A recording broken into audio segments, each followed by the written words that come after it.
Well, people are on the edge of their seat right now. So you start going up, and it sounds, I've heard this story from others before, sort of like a tunnel you're going through. What is this?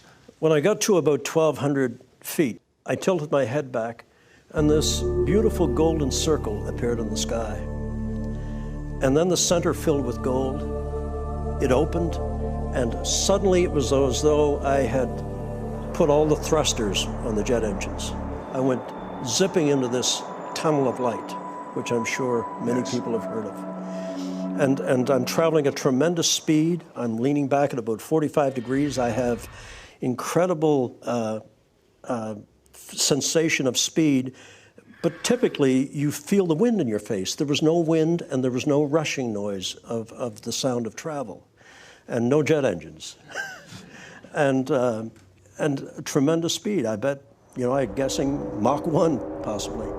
And within a very quick period of time, I recognize that there's a brilliant light at the end of this tunnel. I come to it, it's covered in mist. I step out because I feel the tunnel closing behind me. I put my foot down, the mist cleared, I look down, and I can't believe it. I am standing on the most incredible green grass you could ever imagine.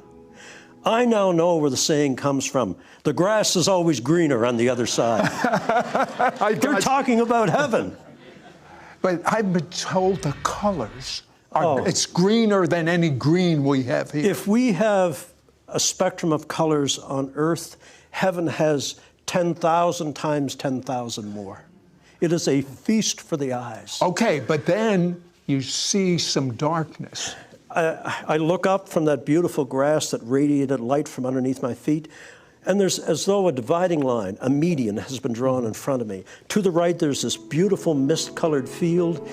The mist is laying over it. We pilots call it ground effect. There's beautiful flowers showing through it. But then to the left of that line, Sid, it was so different, because that beautiful green grass went from green to brown to scorched to black, and then dropped off in a crevasse. And I stepped forward and looked down into this cold blackness. And then I saw something like a dim light at the bottom, like a light of fire, red fire.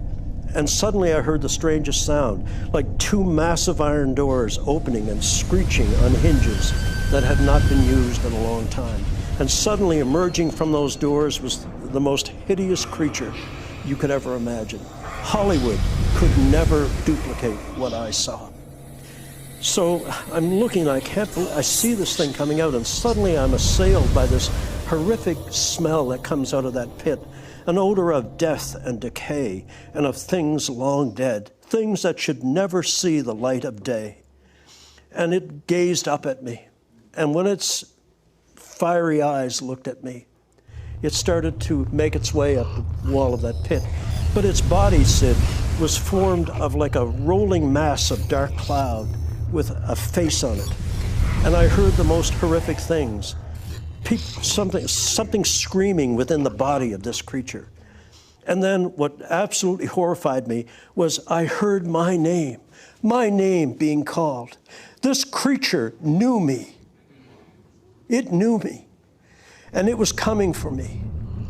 And I was terrified.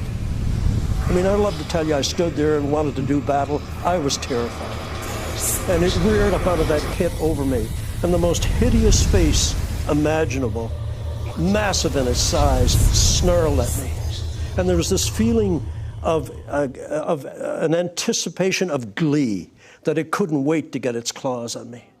And I was so horrified, I turned from the darkness toward the light. We are creatures of the light. And I automatically turned toward the light. And when I did, I sensed this creature, its breath on the back of my neck, the stench of its breath, and I felt a sharp claw move down my back. And it was at that point, remember I said, there are 6 words and the prayers of my family that make it possible for me to be here today. And the first 3 words I cried out in the truck, God forgive me. In my absolute terror, and I had no reason to expect any help from God, I turned myself toward that mist with that creature breathing up my back, and I lifted both hands and I cried out, God, help me. Help me. And Sid, instantly, 3 stars appeared in that mist, like distant points of light, but coming rapidly toward me. And I focused on them to keep my mind off what was snarling behind me, because I could hear the saliva from his jaws dropping on the ground behind me. And I concentrated on those lights. They came so rapidly, Sid, incredible speed. My pilot instincts took over. I was afraid they were going to make too fast a landing, but they did a beautiful job. They took form. They were angels. As they approached me, this beautiful light flooded over me, went beyond me and struck that creature. And when the light of the angel struck the creature, it scrambled back down in that hole like a rat running for cover. God had heard the cry of someone that had never turned to him in his life. When we come back, I want Jim to share about what Jesus, as well as the angels, have. Transferable, sticky love. I've never heard about sticky love. Have you? We'll be right back to It's Supernatural. You know, there is so much that this man experienced. But when I was reading about your experience, I was reading the chapter on sticky love. Tell me about that. The sticky love of God. Yeah. The angels came forward and they spoke to me through thought transference. And as they put their wing around me and held me close, I felt so safe and protected. And I reached out to touch the angel's arm. And Sid, when I did, I felt I had been impolite in doing that. And so I pulled my hand back. And when I did, the light of the angel's body clung to my hand till I got it back about 6 to 10 inches and then let go and went into its body. And that's why I tell people every chance I get, the love of God is sticky. It wants to cling to you. And you told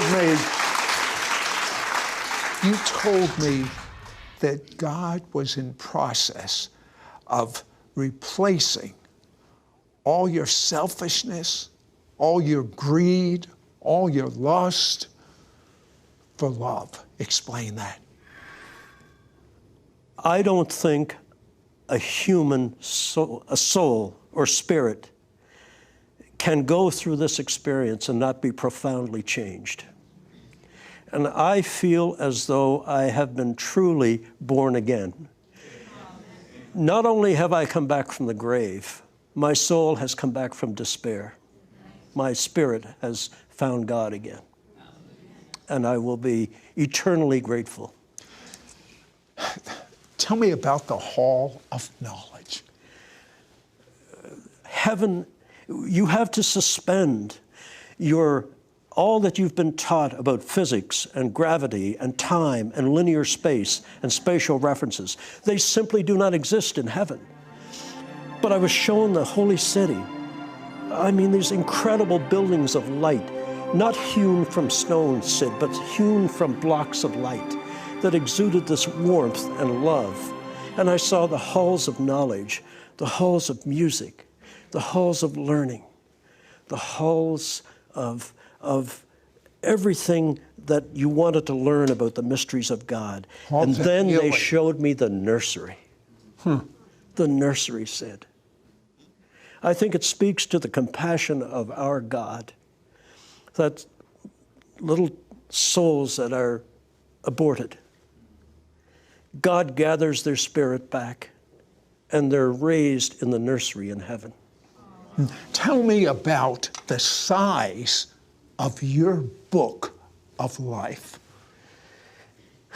I'm ashamed to talk about it, but in the Hall of Records, they keep a record of everything that you've done in and with your life. And it's not to create an I gotcha moment. It's for when you are shown the book of your life.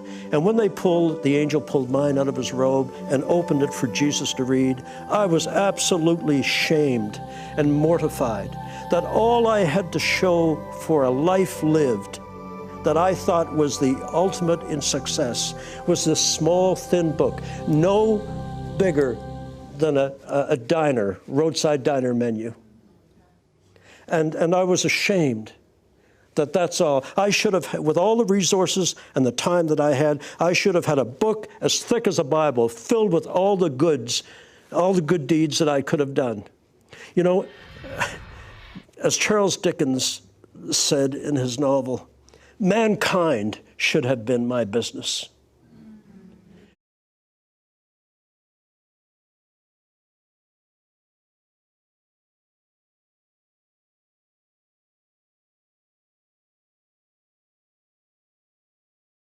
And instead, I was only involved in my self-ego. I am determined now that if I have the opportunity to go back again, to do everything good I can so that when Jesus reads the book of my life again, he's going to need 3 angels and a forklift to open it. Now, you've got to tell me, when you looked in the eyes of Jesus, what did you see? It was the apex of everything that happened to me. Because when his eyes locked on mine, and he smiled at me, Sid, Jesus smiled at me. But when I looked into those eyes of gray and green and blue, I was lost in eternity. Because in those eyes, I saw sadness for the way I had lived my life. I saw sadness for the way we, as mankind, have rejected his Father's message. But I saw incredible love for me, someone that deserved nothing, for me. And I also saw, mixed in with that love in the eyes of Jesus, forgiveness for me, forgiveness for the life that I had lived, and a chance to do it again. I am eternally grateful. My life, our lives, Lorraine's life and mine, are now his. Let me tell you a couple of things that you need to know. While all this is going on, his wife and family are praying, and he sees it. He can see them praying. He comes back, and guess what happened to his incurable illness? Went out the window.